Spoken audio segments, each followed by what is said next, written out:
kesempatan kami jadi kelompok 1 dan kelompok 2. Nah, kita berlima mewakili kelompok masing-masing ya. Nah, pada kesempatan pagi ini kita akan mempresentasikan tentang kolaborasi implementasi pembelajaran dalam JPG. Nah, di mana untuk kelompoknya sendiri ini ada Mas Lupis, ada Mbak Hesti, ada saya sendiri, ada Mbak Santi, kemudian ada Mas Wahid, Mbak Anissa, kemudian Mbak Alfafira, Mbak Inayati, Mbak Maulida, yang terakhir Mbak Mufti. Rumus ini enggak? Nah, Durung tenan aku nang ambisi. Nang jangan lihat terus semua ya.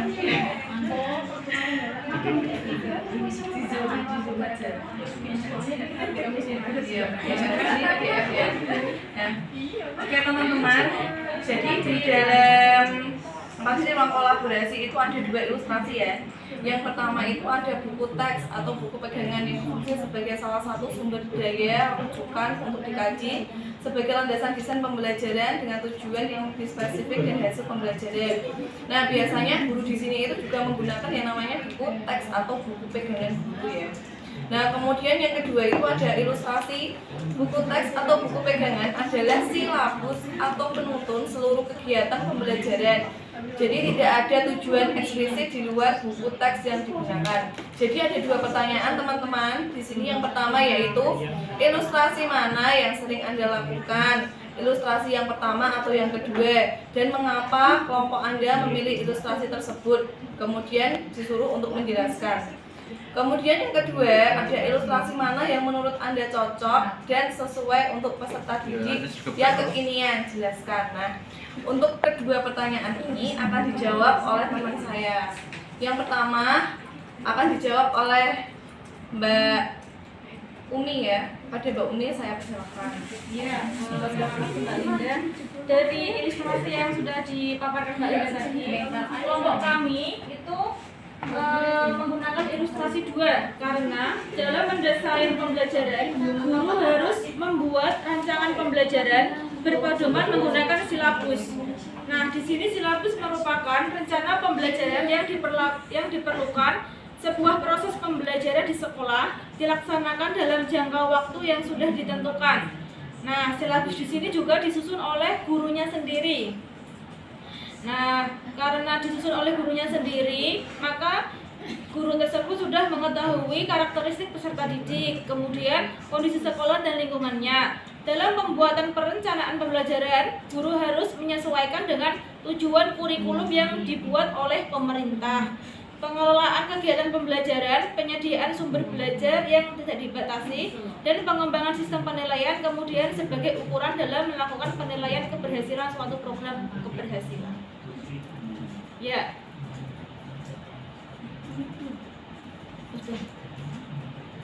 Untuk dari ilustrasi tadi yang sesuai dengan peserta didik yang kekinian, menurut kelompok kami itu yang cocok adalah ilustrasi yang kedua. Karena ilustrasi 2 di sini desain pembelajaran pada kecakapan peserta didik abad 21, di mana pembelajaran peserta didik dirancang sesuai dengan kebutuhan peserta didik karena mengacu pada buku teks atau buku pegangan yang di dalamnya terdapat silabus atau penuntun seluruh kegiatan pembelajaran yang telah disusun menyesuaikan karakteristik dan kebutuhan peserta didik. Nah, dalam hal ini, guru dalam mendesain pembelajaran, guru harus menggali dan mengembangkan potensi yang dimiliki setiap peserta didik.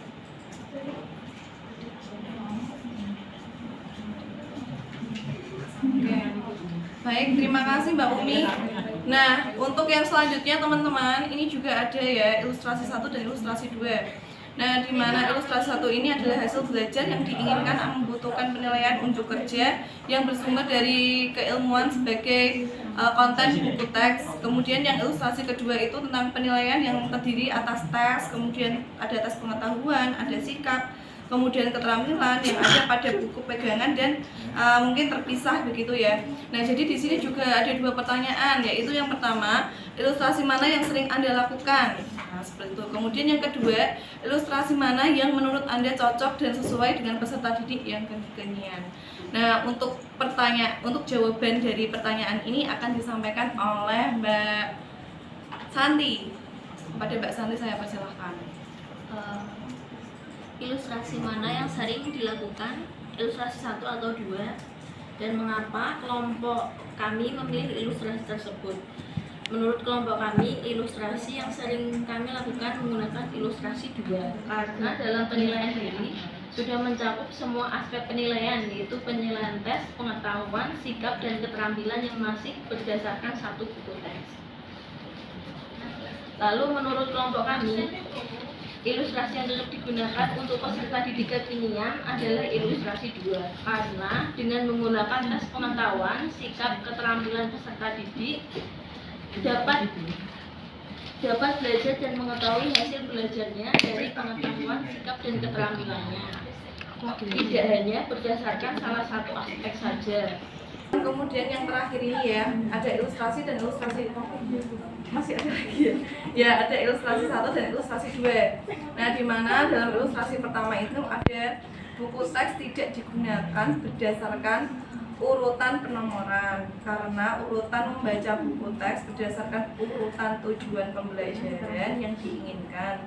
Kemudian yang kedua, teks dibaca dan dimanfaatkan berdasarkan urutan penomorannya.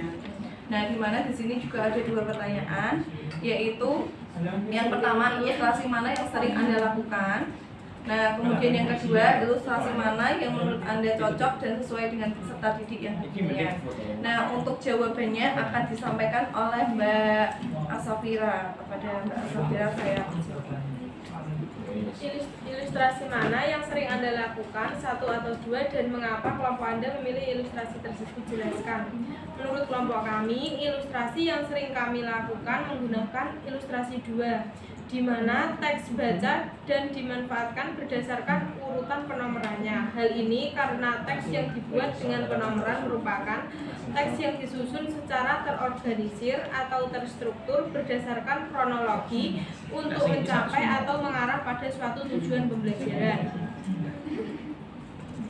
Menurut kelompok kami, ilustrasi yang cocok digunakan untuk peserta didik kekinian adalah ilustrasi 1 karena kondisi peserta didik di abad 21 lebih memacu pada kreativitas dan lebih suka tantangan atau hal baru. Peserta didik dapat menerapkan proses pembelajaran sesuai dengan minat dan keinginan serta kemampuan peserta didik. Dengan demikian, kreativitas peserta didik akan lebih terarah dan berkembang karena urutan membaca buku teks berdasarkan urutan tujuan pembelajaran yang diinginkan, bukan terpaku pada penomoran teks. Nah, kemudian teman-teman, ini baru yang terakhir ya. Ada ilustrasi 1, yaitu buku teks ini adalah salah satu sumber daya dan atau rujukan yang diantaranya banyak sumber belajar, buku pegangan, termasuk sebagian materi dan umumnya hanya digunakan untuk merangkum ide-ide penting dan sebagai landasan memecahkan masalah dan dukungan argumen penting. Nah, kemudian yang ilustrasi kedua itu buku teks sumber primer dan bahan sumber lainnya jarang digunakan atau misal tidak menggunakan media massa, media sosial, dan lain-lain. Jadi ringkasan dan konten buku teks diambil sebagai kegiatan untuk dipelajari, didalami, dieksplorasi, diuji, dan dikritik. Nah, jadi di sini juga ada 2 pertanyaan terkait ilustrasi tersebut ya teman-teman ya. Yang pertama, ilustrasi mana yang sering Anda lakukan? Kemudian yang kedua, ilustrasi mana yang menurut Anda cocok dan sesuai untuk peserta didik kekinian. Nah, kemudian akan disampaikan oleh akan dijawab sama Mbak Inayati ya. Kepada Mbak Inayati saya persilakan. Ilustrasi mana yang sering kelompok lakukan, 1 atau 2, dan mengapa kelompok kami memilih ilustrasi tersebut? Karena menurut kelompok kami, ilustrasi yang sering kami lakukan menggunakan ilustrasi 1 dalam proses pembelajaran, sebab buku bukanlah satu-satunya sumber primer untuk memperoleh informasi. Melalui kecanggihan teknologi yang terus berkembang, segala informasi dapat diakses dengan mudah dan berdampak pada kekayaan pengetahuan. Adanya kekayaan pengetahuan akan memperlancar proses pembelajaran dan memudahkan tercapainya tujuan pembelajaran. Ilustrasi mana yang membuat kelompok kami cocok dan sesuai untuk peserta didik kekinian? Jelaskan. Menurut kelompok kami, ilustrasi yang cocok digunakan untuk peserta didik yang kekinian adalah ilustrasi yang pertama. Karena kondisi peserta didik di abad 21 lebih melek teknologi dan tentu saja dapat mengakses segala informasi dengan mudah dan cepat, sehingga dalam proses pembelajaran tidak mengacu pada buku sebagai satu-satunya sumber utama untuk memperoleh pengetahuan. Oke, baik teman-teman. Mungkin ada saran atau kritik atau pertanyaan kepada kelompok kita terkait dengan ilustrasi ya.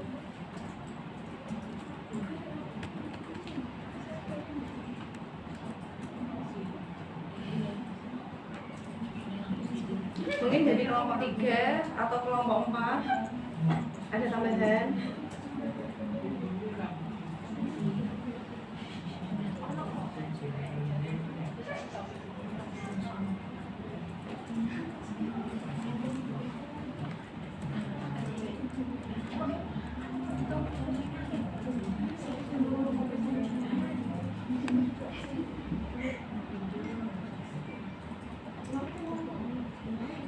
Jadi tadi yang pertama itu ilustrasi tentang buku pegangan ya.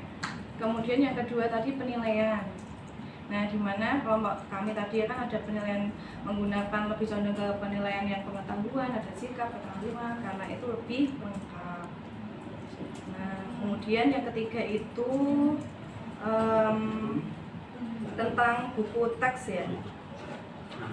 Nah, di mana buku teks itu tidak satu-satunya sumber ya. Jadi nanti kita itu bisa mengambil pembelajaran itu dari teknologi internet, dari mana saja seperti itu. Jadi teks bukan satu-satunya sumber seperti itu. Nah, kemudian yang terakhir itu, nah ini juga sama tentang buku teks ya. Sudah teman-teman? Tidak ada pertanyaan?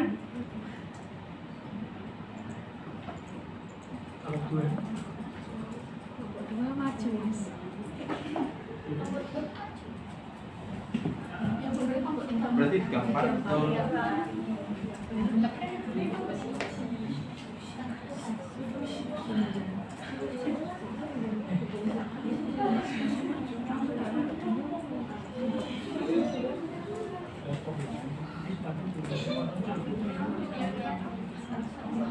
yang deh basis udah kelihatannya Mbak. Bentar ya. Cuma dilek nih.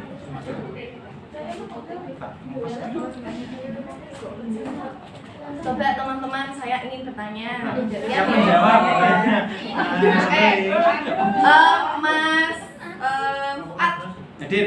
Ya, Mas Fuad. Please, kameranya Mas. Sorot ke Mas Fuad ya.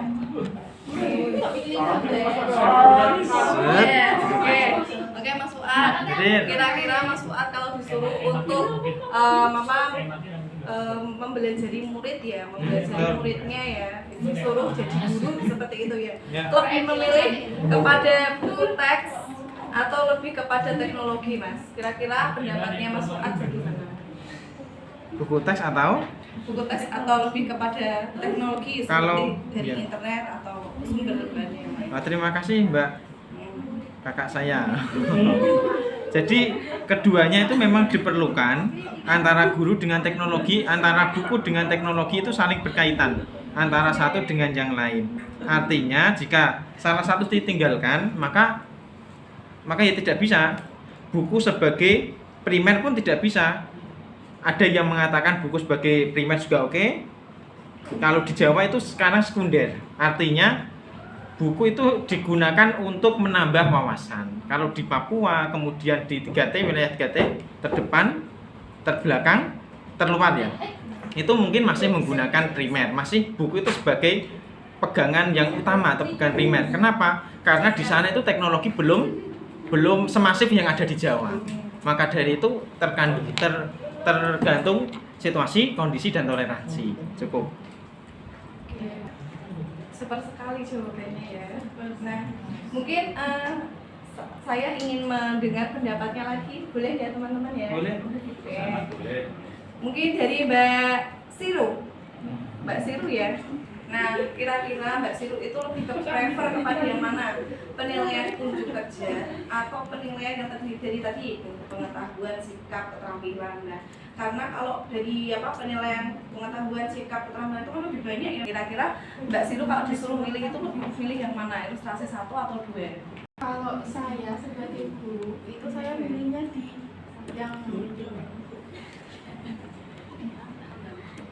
yang tadi yang tentang ada penilaian apa tadi Mbak yang Buku pertama? teks. Hasil belajar unjuk kerja, seperti unjuk kerja siswa. Yang kedua itu kan penilaian yang tadi ada pengetahuan, sikap, keterampilan. Kalau saya sebagai guru itu milihnya yang tentang ada penilaian sikap, keterampilan dan pengetahuan. Soalnya kalau unjuk kerja mungkin hanya terfokus pada hasilnya kalau menurut pendapat saya. Tapi kalau penilaiannya ketiga aspek tersebut, kita dapat melihat pengembangan karakter anak tersebut dari yang asalnya belum paham menjadi paham, dari sikap yang awalnya tidak tahu menjadi tahu. Perubahan sikapnya itu dapat kita lihat secara signifikan. Walaupun memang dalam rubrik penilaiannya cukup banyak untuk guru dalam penyiapan RPP-nya, juga modul-modul ajarnya juga mungkin dalam pembelajaran cukup rumit sebenarnya. Tapi ketika melihat peserta didik dapat melalui proses tersebut, itu inti menurut saya itu adalah inti dari pembelajarannya. Peserta didik dapat mengalami perubahan sikap dan perubahan pola berpikirnya, karakternya yang. Terima kasih Mbak Siru. Itu ya teman-teman ya. Mungkin ada pertanyaan lain, saran? Tidak ada ya. Oke, cukup sekian presentasi dari kelompok kami. Apabila ada tutur kata yang kurang berkenan, kami mohon maaf. Assalamualaikum warahmatullahi wabarakatuh. Waalaikumsalam warahmatullahi wabarakatuh.